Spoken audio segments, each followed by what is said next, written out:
حضرت خلیل اللہ پہنچتے ہیں اور اپنی جوزہ سے ملتے ہیں اور اپنی جوزہ سے کہا بیٹے کو تیار کر دو، دوست کی دعوت میں جانا ہے۔ مانگ سجا دی جاتی ہے، بیٹے کو نئے کپڑے پہنا دیے جاتے ہیں۔ اللہ اکبر۔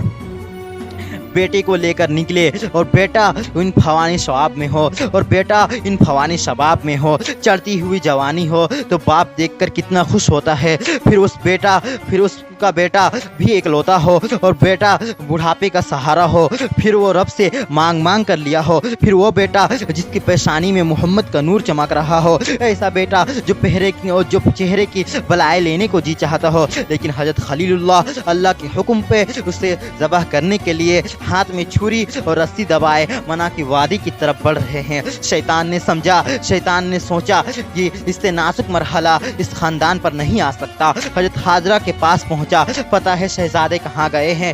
کہا ان کے باپ لے کر گئے ہیں دوست سے ملاقات کروانے کے لیے۔ کہا نہیں، وہ ان کو ذبح کرنا چاہتے ہیں۔ کہا سوچ کر بات کر، وہ باپ ہے، باپ ذبح کرے گا؟ بھلا کوئی باپ بھی بیٹے کو ذبح کرتا ہے اور بے قصور ذبح کرے گا؟ میں جانتی ہوں کتنی شہدگاہی کا نتیجہ ہے وہ بیٹا۔ اللہ سے کتنی رو کر دعائیں مانگی اور وہ فرزند ملا ہے۔ کہا وہ اللہ کا حکم سمجھتے ہیں۔ حضرت حاضرہ رضی اللہ تعالیٰ عنہ نے کہا ظالم، تم تو کہیں شیطان تو نہیں؟ اگر رب کا حکم ہے، میری گود میں ایک اسماعیل ہے، کاش 1000 اسماعیل ہوتا تو راہ خدا میں قربان کر دیتی۔ اسماعیل علیہ السلام کے پاس شیطان پہنچتا ہے۔ پتہ ہے اسماعیل، تمہیں پتہ ہے تمہارے باپ تمہیں کہاں لے کر جا رہے ہیں؟ وہ تمہیں ذبح کرنے کے لیے لے کے جا رہے ہیں۔ کہا تم سوچ کر بات کرو، ان کی آنکھوں کی چمک نہیں دیکھی؟ میری طرف دیکھتے ہیں تو لگتا ہے ان کی آنکھوں سے شہد ٹپک رہا ہے اور وہ مجھے ذبح کر دیں گے۔ کہا اللہ کا حکم سمجھتے ہیں۔ اسماعیل علیہ السلام نے کہا میری وجود میں ایک جان ہے،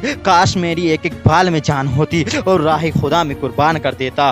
اللہ اکبر۔ ابراہیم علیہ السلام کے پاس شیطان پہنچ کر بولتا ہے ابراہیم، اللہ کو راضی کرنے کا اور بھی طریقے ہیں، ضروری ہے کہ بیٹے کو ہی ذبح کیا جائے۔ اور پھر وہ کنکر اٹھا کر مارتے ہیں اور شیطان کو راستے سے ہٹا کر منزل کی طرف بڑھتے ہیں۔ قرآن نے وہ سارا منظر بیان کیا ہے۔ فلما بلغا ما اسیا، باپ بیٹے کے پاس آیا اور کہا بیٹا میں نے خواب دیکھا ہے کہ میں تجھے ذبح کر رہا ہوں، فانظر ماذا تری، بتا تیری رائے کیا ہے؟ فانظر ماذا تری، بتا تیری رائے کیا ہے؟ بیٹے پر سکتہ طاری ہو جاتا، آنکھیں پھٹی کی پھٹی رہ جاتی۔ باپ کیا بول رہا ہے؟ لیکن یہ فیضان نظر تھا کہ مقتل کی کرامت تھی۔ سکھائی کس نے؟ اسماعیل کو ادب فرزندی۔ اللہ اکبر۔ فرزند ہو تو اسماعیل ذبیح اللہ جیسا۔ فانظر ماذا تری، بتا تیری رائے کیا ہے؟ بیٹا اگر خاموشی اختیار کر لیتا، اسکت من الرضا، تو سکوت بھی رضا سے ہے، اس کی خاموشی بھی رضا مانی جاتی، اور اس طرح کی سرسمکی کی کیفیت ہو تو خاموشی ہی رضا ہوتی ہے۔ بیٹا کہتا ٹھیک ہے آپ ذبح کر لیجئے، تو یہ بھی امتثال عمل ہوتا، لیکن بیٹے نے 2 قدم بڑھ کر بات کی۔ بیٹے نے کہا یا ابتی تفعل ما تؤمر ستجدونی ان شاء اللہ من الصابرین۔ ابا جان ذبح کیا ہے، جو کرنا ہے کیجئے، رہی بات میری، یہ کام آسان تو نہیں، لیکن میرے اللہ نے چاہا تو صبر کر کے دکھاؤں گا۔ منع کی وادی ہے، باپ اور بیٹے دونوں نے یہ طے کر لیا، باپ ذبح کرنے پر راضی ہے اور بیٹا ذبح ہونے پر راضی ہے۔ فلما اسلما، جب دونوں نے یہ طے کر لیا،